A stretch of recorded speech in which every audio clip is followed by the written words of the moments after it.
Atención. Tengo nervio con lo que va a hablar, ¿ah? No, no se preocupen.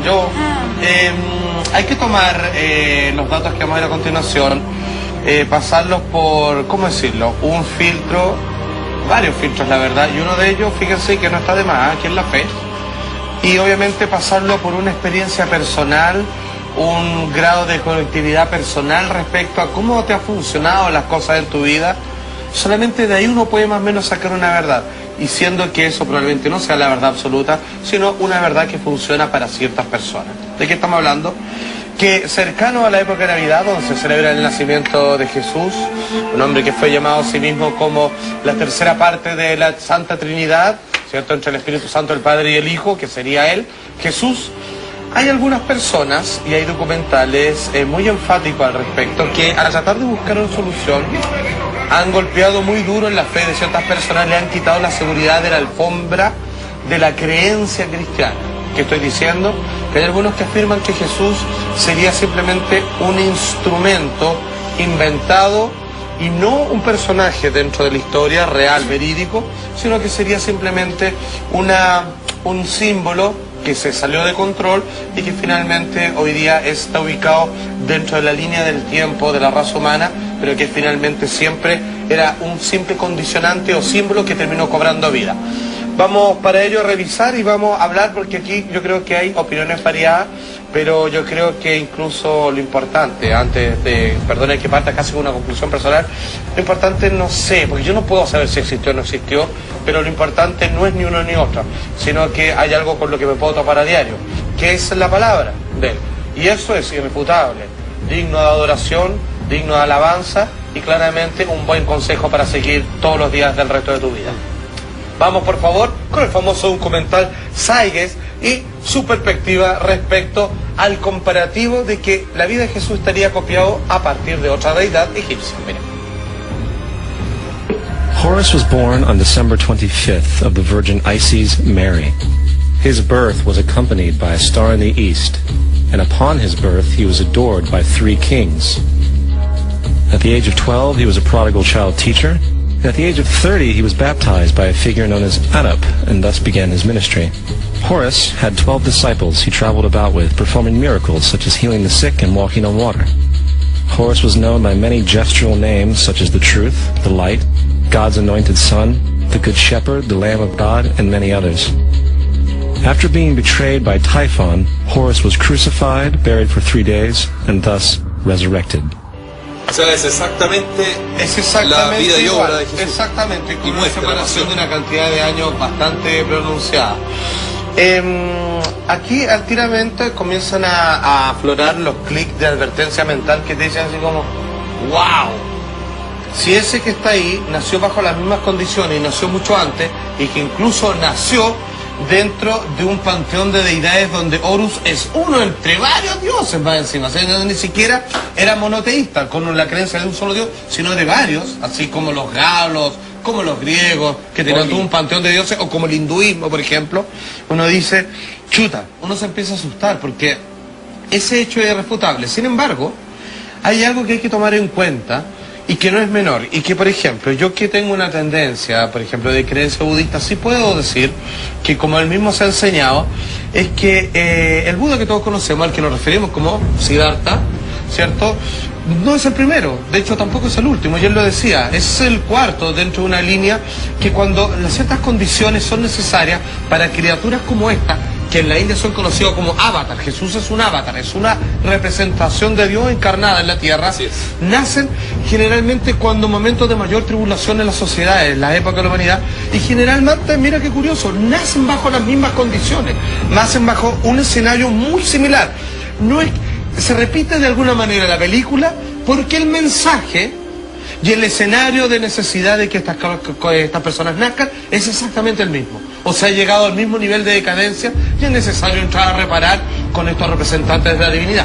Por lo tanto, a mí no me hace ruido y no me parece ni tan extraño de que no se tenga que decir que Jesús es una copia de Horus, sino que sencillamente puede ser una repetición a una necesidad, a un llamado, obviamente, y que a estos 2000 años que ya han sucedido prácticamente en su crucifixión, debiera venir otra llegada. Quiero hacer una pregunta. si en base a que esto se remonta hace mucho tiempo atrás, Sí. ¿estos personajes fueron visionarios o en algún momento pensaron, creemos a este personaje ficticio y hagamos que dure hasta lo que dure? Bueno, existen dos teorías. Lo que estamos viendo en los documentales es que claramente fue creado por un grupo de personas, lo que plantea el documental, o fue que simplemente una creencia o un ritual pagano terminó adquiriendo tan fuerza. Es como si yo te hablara de algún mito chileno, no sé, por el diablo, weón, que salta. La Quintrala. O la Quintrala, o sea, la Quintrala sí existió. Claro. Caleuche. Bueno, el caleuche. Que el caleuche efectivamente hay tantos datos, o el trauco que lo han visto tantos chilenos, que finalmente se le otorga un grado de realismo. un grado de realismo incuestionado respecto a cosas que nacieron como un mito popular para explicar otras. Pero atención, vamos a esta cita bíblica porque los comparativos no se detienen con la deidad de Horus. Mira, atención. Dice esto, está en Mateo 20:19, y le entregarán a los gentiles para que les escarnezcan, le azoten y le crucifiquen, mas al tercer día resucitará. O sea, lo que quiere decir que pese a tener su grupo de seguidores, uno de ellos, o con la ayuda de uno de ellos, aquellos que le perseguían van a darle caza, lo van a enjuiciar, pese a todo lo van a encontrar culpable, siendo que no hizo nada malo. Solamente lo acusaron levemente de llamarse hijo de Dios, lo que era considerado una blasfemia, pero a pedido del pueblo, obviamente agitado por fariseos y todos otros malditos de la época. Finalmente lo dijeron, ok, voy a dejarlos tranquilos para que a mí no me molesten, para que no me acusen al César, le voy a dar un castigo ejemplar a este hombre que apenas ha cometido una falta. Y lo castigaron como si prácticamente hubiera matado personas, hubiera robado, violado y todo lo demás. Ese fue el castigo que obtuvo, para el que solamente su pecado fue decir, soy el hijo de Dios. Que en esa época era pecado mortal. Era pecado mortal, y que además, pero no para el gobierno de Roma. Claro. Sin embargo, pero finalmente la presión del pueblo que hubo. Ahora, la historia siempre se escribe a beneficio de quien la escribe. claramente. Dicho de otra manera, Paul Johnson siempre va a escribir la historia de Estados Unidos favorable a Estados Unidos. Y los historiadores japoneses van a escribir la historia favorable a Japón respecto a la Segunda Guerra Mundial y cómo, por ejemplo, previo tuvieron la guerra con los chinos. O la guerra del Pacífico, muy diferente como se sucede en Perú, en Bolivia, en Argentina y en Chile. Y en Chile. Entonces, dicho en simple, al final la Iglesia Católica siempre va a sacar beneficio y provecho de la figura de Jesús porque le hace sentido. Porque de alguna manera a través de Jesús es el vehículo con que transmite y comunica el mensaje. Exacto. Y por lo tanto tienes que hacer carne este Dios que está por sobre todas las cosas y que, como tú en algún momento dijiste, no se puede escuchar ni se puede ver porque te quemaría o te ahogarías. Es el ángel que habla la voz de Dios. Por lo tanto, ¿cómo tú transmites esa imagen divina a la tierra para hacernos cercanos? A través de Jesús. Por lo tanto, lo que yo estoy diciendo hace mucho sentido. Sin embargo, no necesariamente esa es la historia real. Es la historia que la Iglesia Católica y la cultura judeo-cristiana occidental nos intenta transmitir. Exacto. Si eso es. De hecho, sin ir más lejos, los judíos, dado que los coloca en un panteón de culpabilidad, los coloca en una banca de culpabilidad, así es, niegan absolutamente el Nuevo Testamento. De hecho... Y están esperando la llegada de Jesús y todo eso. Que no, llega... no de Jesús, porque Jesús no cree. Están enseñando de algún tipo de... Están enseñando con... No. Están ocupando a Kosher, que es... No, Kosher es... ¡Ay! Suena parecido a comida Kosher, pero es un jinete vengador, que ve como la fuerza de Dios, hermano. Pero no su hijo. Pero Salfa, ¿qué pasa en el sentido? Vuelvo a lo mismo. Esta creación que se prolonga en el tiempo.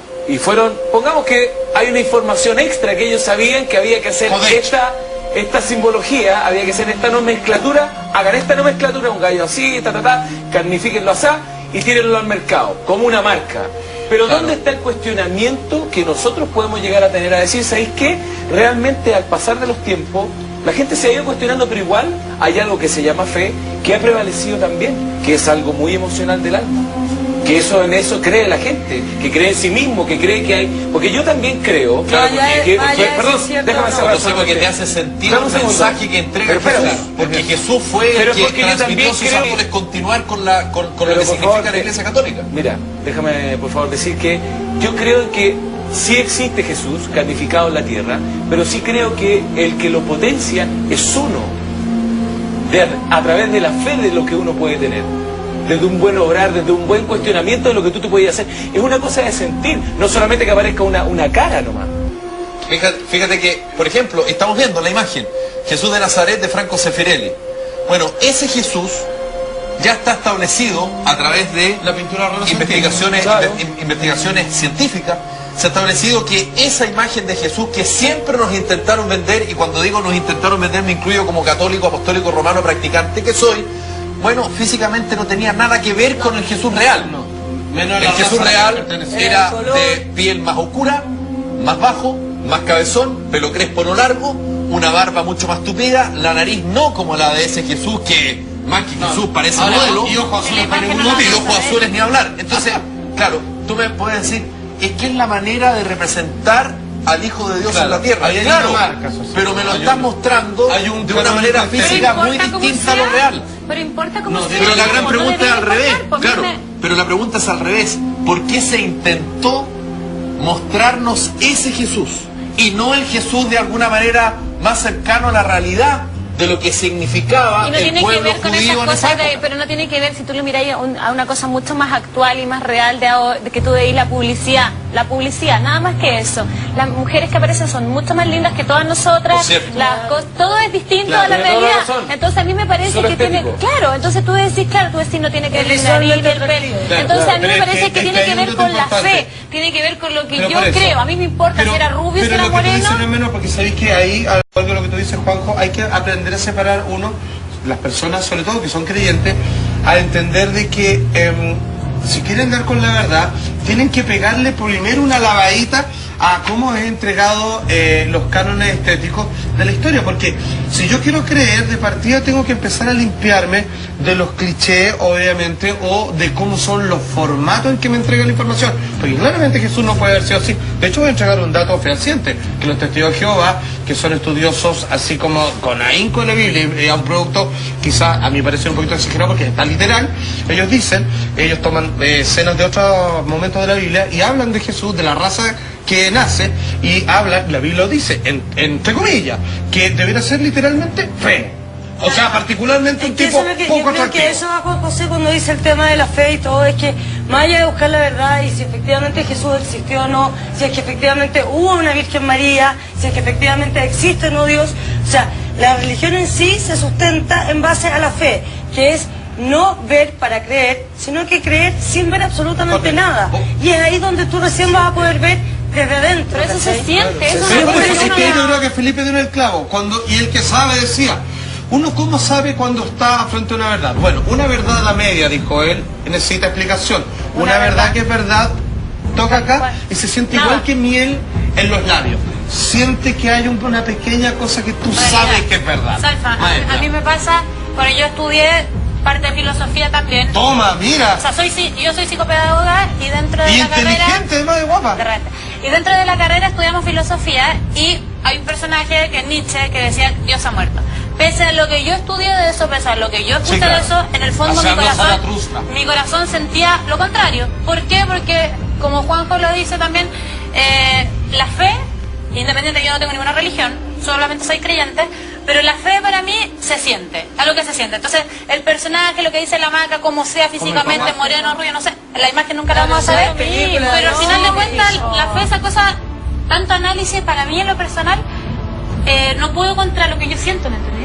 Supuesto. Entonces, es que si tú estás en busca de algo, ya estás perdiendo. Ahora es bueno equilibrar la fuerza, porque una cosa no cambia de la otra. La idea es ver que quién administra esa verdad. Con eso quizá hay que tener cuidado. Tenemos otra gráfica de otro comparativo. Vimos que tenía parecido a Horus. Mira esto. Lo que estamos viendo es Atis.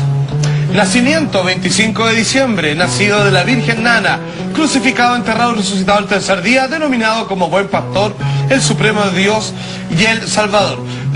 Una cosa que me fue faltando, habían épocas, si me las pueden ir diciendo más o menos, después si se puede, ¿ya? Bueno, ahí tienen otro ejemplo de algo que se repite y que es muy similar al nacimiento o las enclaves de Jesús, pero aquí tenemos un texto de la Biblia. Atención con este, miren los parecidos con lo que viene. Dice, esto es Juan, el apóstol preferido según él, 2 del 7 al 10, capítulo 2 del versículo 7 al 10. Jesús les dijo, por favor Felipe, llenad estas tinajas de agua, sacad ahora y llevadlo al maestre Sala. Cuando él probó el agua hecha vino, llamó